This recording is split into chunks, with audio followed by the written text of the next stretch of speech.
My next guest wants to sue Al Gore for fraud. He hopes a legal challenge will settle the global warming debate once and for all. He's John Coleman, and he founded the Weather Channel. My favorite channel, has some of the hottest women there. And now he works as a weatherman for KUSI TV in San Diego. He knows warm fronts like I know cold cuts. So, John, why do you want to sue Al Gore? Well, the deal is this, Greg. We have tried and tried and tried to get a debate on global warming with scientists on the other side.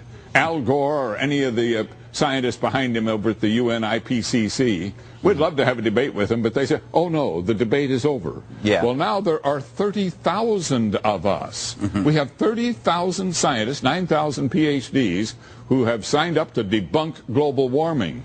And they still won't listen to us. You realize that Fox is the only cable network that will put us on the air. CNN won't. That other thing, MSNBC, it won't. CBS, ABC, NBC, they scoff at us.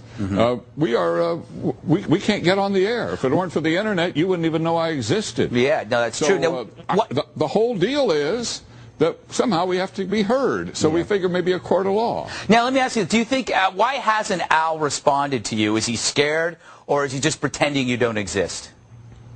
Well, I think he regards us as just a little gnat. After all, he's a former vice president of the United States. He's got an Oscar. He's got a Grammy. He's got $100 million. He's got a Nobel Peace Prize. I'm going to scare him? I wish. Now, you say in a lot of your writing that global warming is a scam. Why do you think that? Well, if you study all the papers of the Intergovernmental Panel on Climate Change, if you study everything their scientists have done, it all boils down to a claim that carbon dioxide, CO2 in the atmosphere, put there by our burning of fossil fuels, is going to turn the climate of Earth into an oven, and we're all going to bake and die. Well, that's sheer nonsense. We have been burning fossil fuels for 100 years. And what have we done so far? We might have raised the temperature by 1/10 of 1 degree, maybe. CO2 is a natural compound in the atmosphere. It's not a pollutant. No, Plants have to have it. It's like water vapor. Every time I breathe out, I create it. It is no big deal, and it's certainly not going to end the world. No, if you believed what the global warming freaks are saying, it's something so evil, but it's no different than basic water vapor. I mean, it's just a substance that's out there. But I got to ask you, because there is so much science out there that's saying that this is purely hypothetical nonsense, why did it become such a widely held belief? Why is global warming so, I don't know, easily embraced by people in Hollywood, by people in the media? Well, it's the most amazing part of the story, really.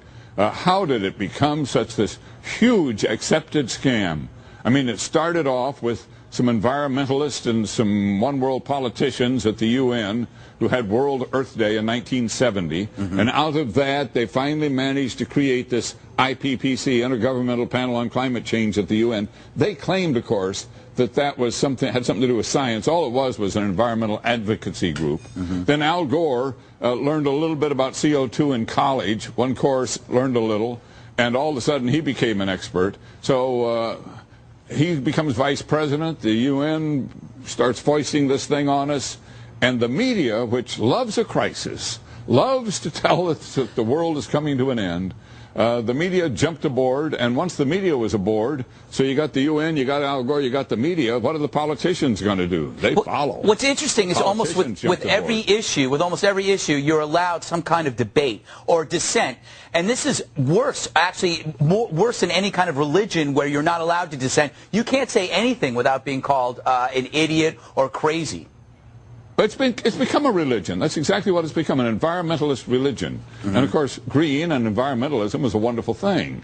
I'm an environmentalist, but wait a minute. You're not going to turn me into an extremist, and you're not going to get me to tell a lie to try to accomplish an environmental goal. That's exactly what they're doing. Speaking of goal, what does a hockey stick have to do with all this? Well, this goes back to the start of it all.